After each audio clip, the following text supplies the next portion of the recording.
There was this very beautiful article in the Business Line which explains the depreciation of rupee with respect to dollar and its impact on inflation. So basically article ये कहता है कि रुपी की जो value down हो रही है ना, इसकी वजह से इंडिया के अंदर जो हेडलाइन इन्फ्लेशन है वो इंक्रीज हो सकती है। हेडलाइन इन्फ्लेशन हमारी कंट्री के अंदर ओवरऑल इन्फ्लेशन होती है जहां पे गुड्स और सर्विसेज यानी कि वस्तुएं और सेवाओं के दाम बढ़ जाते हैं, और इसको मेजर किया जाता है अंडर कंज्यूमर प्राइस इंडेक्स। एक दूसरी इन्फ्लेशन भी होती है जिसे हम लोग कोर इन्फ्लेशन कहते हैं। मतलब अगर हम लोग हेडलाइन इन्फ्लेशन में से फूड और फ्यूल के प्राइस को माइनस कर दें तो हमारे पास कोर इन्फ्लेशन आता है। सो आर्टिकल ये कहता है कि रुपी के डेप्रिसिएशन होने से ना देश के अंदर जो इंपोर्टेड इन्फ्लेशन है वो बढ़ेगा। अच्छा, इसका मतलब क्या है?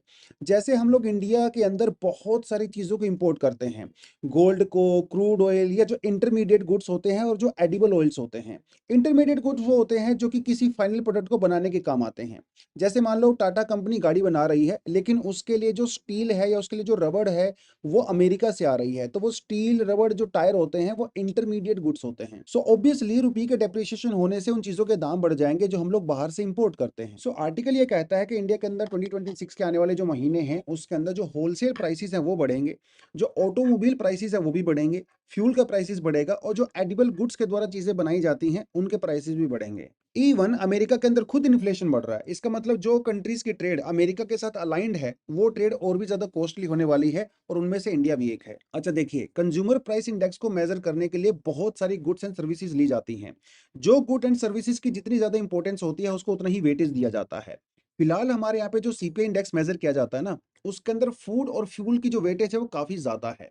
लेकिन बहुत ही जल्दी सरकार सीपीआई इंडेक्स को थोड़ा सा रीबेसिंग, मतलब उसको चेंज करने वाली है, और वो जो नया इंडेक्स आएगा ना उसके अंदर फूड और फ्यूल के प्राइसेस यानी उसका जो वेट है उसको हम लोग थोड़ा सा कम करेंगे, और जो इंपोर्टेड गुड्स हैं उसके वेटेज को थोड़ा सा बढ़ाने वाले हैं। इसका मतलब ये हुआ कि फ्यूचर में अगर रुपी डॉलर के कंपैरिजन में डेप्रिशिएट होता है तो हमारे यहाँ पे सीपीआई इंडेक्स उस वो बढ़ता हुआ दिखेगा, मतलब इंडिया के अंदर और ज्यादा इन्फ्लेशन आएगा। तो इस पूरी प्रॉब्लम का इमीडिएट सॉल्यूशन हो सकता है जीएसटी रेट कट, यानी कि जिन चीजों के दाम इंडिया के अंदर बढ़ रहे हैं बिकॉज ऑफ कॉस्टली इंपोर्ट, हम उनका जीएसटी रेट यानी कि उनके ऊपर टैक्स कम कर सकते हैं, जिसकी वजह से उनका प्राइस इंडिया में कम हो जाएगा और हमारे जो लोकल कंज्यूमर्स हैं, डोमेस्टिक कंज्यूमर्स हैं, उनके ऊपर उतना बर्डन नहीं पड़ेगा।